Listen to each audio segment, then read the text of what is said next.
নমস্কার, আমি astrologer anise Mukherjee. আজকে এই ভিডিও আলোচনা করব মকর সংক্রান্তির তাৎপর্য।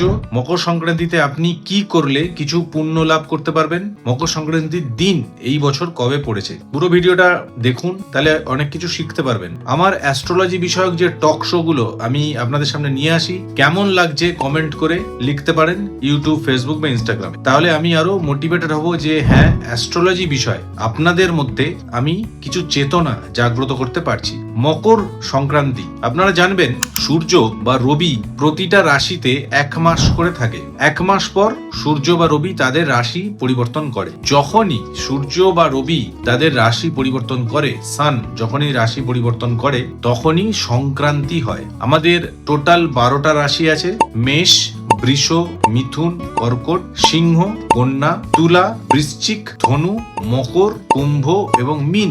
এই 12টা রাশিতে সূর্য বা রবি বা সান এক মাস করে থাকে। এক মাস হয়ে গেলে চেঞ্জ করে, তাই 12 মাসে 12 বার সংক্রান্তি হয়। মকর সংক্রান্তি হচ্ছে এই বছর জানুয়ারি মাসে সূর্য ধনু রাশি থেকে মকর রাশিতে ট্রানজিট করছে। ধনু রাশি থেকে মকর রাশিতে যখন ট্রানজিট করছে সূর্য, সেটাকে বলা হচ্ছে মকর সংক্রান্তি। যেহেতু মকর রাশি শনিদেবের রাশি আর শনিদেবকে সূর্যদেবের পুত্র বলে গণ্য করা হয়, তাই জন্য এই যে সংক্রান্তিটা, এটা সব থেকে পুণ্যতম সংক্রান্তি বা সব থেকে লাভজনক, সব থেকে শক্তিশালী, তাৎপর্যপূর্ণ সংক্রান্তি হিসাবে ধরা হয়। সূর্যের ধনু থেকে মকরে ট্রানজিট হওয়াটাকেই মকর সংক্রান্তি বলা হয়। এই সময় আপনারা জানবেন উত্তরায়ণ শুরু হয়। উত্তরায়ণ মানে হচ্ছে দেবতাদের তখন দিন শুরু হয়, অসুরদের রাত শুরু হয়। যখন দেবতাদের ক্ষেত্রে দিনের সূচনা হয় এই মকর সংক্রান্তিতে, তখন আমাদের ধরাধামে মানে পৃথিবীতে এই উত্তরায়ণের সময় সমস্ত শুভ কার্য সম্পন্ন হয়। আপনারা দেখবেন মকর সংক্রান্তির পর থেকেই বিবাহের সমস্ত ডেটস গুলি কিন্তু আসে। মকর সংক্রান্তির এই দিনে প্রয়াগরাজ বা এলাহাবাদে গঙ্গা, যমুনা, সরস্বতীর মিলনে মহা কুম্ভ মেলা কিন্তু অনুষ্ঠিত হচ্ছে। পৃথিবীতে বা ধরাধামে গঙ্গা দেবীর আগমনের ফলে গঙ্গা সাগর মেলাও কিন্তু অনুষ্ঠিত হয় এই মকর সংক্রান্তিতে। মকর সংক্রান্তি নিয়ে আপনাদের সামনে আমি ভিডিও করার একটি উদ্দেশ্য, মকর সংক্রান্তি একটা অত্যন্ত শক্তিশালী, তাৎপর্যপূর্ণ সংক্রান্তি। সূর্যের ট্রানজিট হচ্ছে তার পুত্র শনিদেবের ঘরে। অনেক কিছু চেঞ্জেস হয় মহাকাশে এবং ধরাধামে। এই যে ট্রানজিট, এই যে পুণ্যতিথি, এইটাকে স্বাগত করে নিন, এর লাভ আপনারা নিন। তাহলে কি করবেন? আপনারা বুঝলেন মকর সংক্রান্তি কি, সেটা আমি আলোচনা করলাম। কি করা উচিত আপনার এই মকর সংক্রান্তিতে?